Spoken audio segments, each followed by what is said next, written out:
12월 첫째 주 대선판은 그야말로 격동의 시간을 보냈습니다. 당대표가 대선 후보를 등지고 잠적해버리는 초유의 사태가 일어났죠. 다신 안 볼 것처럼 으르렁대던 이준석 대표와 윤석열 국민의힘 대선 후보, 언제 그랬냐는 듯 지난 주말 사이 극적으로 다시 손을 잡았습니다. 이런 사건들은 여론조사에 어떤 영향을 끼쳤을까요? 리얼미터가 오마이뉴스 의뢰로 지난달 29일부터 지난 3일까지 5일간 전국 성인 3,054명을 대상으로 실시해 6일 발표한 자료입니다. 윤석열 후보는 44.0%, 이재명 후보는 37.5%입니다. 윤 후보가 오차 범위 밖에서 이 후보를 앞섰는데 격차는 전주 9.4%포인트에서 6.5%포인트로 좁혀졌습니다. 일별로 살펴볼까요?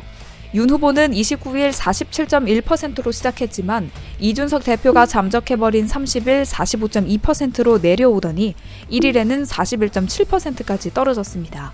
이날 두 사람의 격차는 3.5%포인트로 오차 범위 안에 들어오기도 했습니다. 이준석 대표의 잠적을 계기로 윤 후보의 리더십 역량 부족 문제가 불거졌기 때문에 이런 비판 여론이 지지율에도 그대로 반영됐습니다. 그런데 지난 3일 밤 이 대표와 윤 후보는 극적으로 화해했죠. 서로 커플티를 맞춰 입는가 하면 부둥켜 안고 사진을 찍기도 했습니다. 김종인 전 비대위원장도 공식적으로 선대위에 합류하기로 하면서 갈등이 마무리됐는데요. 그래서인지 여론조사에선 눈에 띄는 지지율 하락이 나타나진 않았습니다. TBS가 KSOI 의뢰로 3일부터 4일까지 전국 1,007명을 대상으로 조사해 6일 발표한 결과를 보면 윤 후보 지지율은 41.8%에서 41.2%로 소폭 떨어졌습니다. 동시에 이 후보 지지율도 39.0%에서 37.9%로 떨어졌는데요. 두 사람 모두 오차 범위 이내의 변동폭을 보였습니다. 통상 여론조사 표본은 첫째 날 수집되는 경우가 많아서 이준석 대 윤석열 갈등이 완전히 매듭지어진 4일 이후의 민심은 제대로 반영되지 않았다는 해석에 힘이 실립니다. 국민의힘이 선대위 구성으로 실랑이를 벌이는 사이 지지율 상승세를 이끌어내려던 이 후보로선 다시 새로운 돌파구를 찾아야 할 처지에 놓였습니다. 골든크로스까지 노리던 상황이었는데 윤 후보가 다시 컨벤션 효과를 누리게 될 수 있다는 분석도 나옵니다.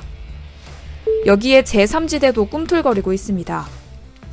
정의당의 심상정, 국민의당 안철수, 신당 창당을 선언한 김동연 전 경제부총리가 제3지대 공조를 본격적으로 추진하고 있는데요.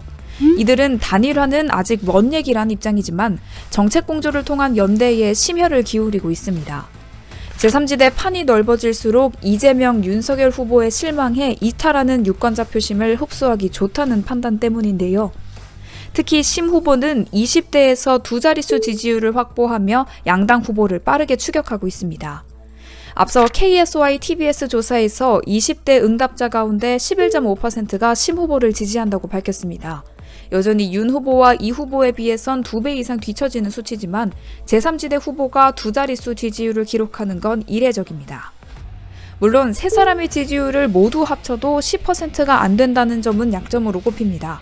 워낙 존재감이 미미한 터라 제3지대 공조 움직임이 본격화해도 대선판에 별다른 영향을 끼치진 못할 거란 전망도 나옵니다. 여러분은 어느 후보의 손을 들어주실 건가요?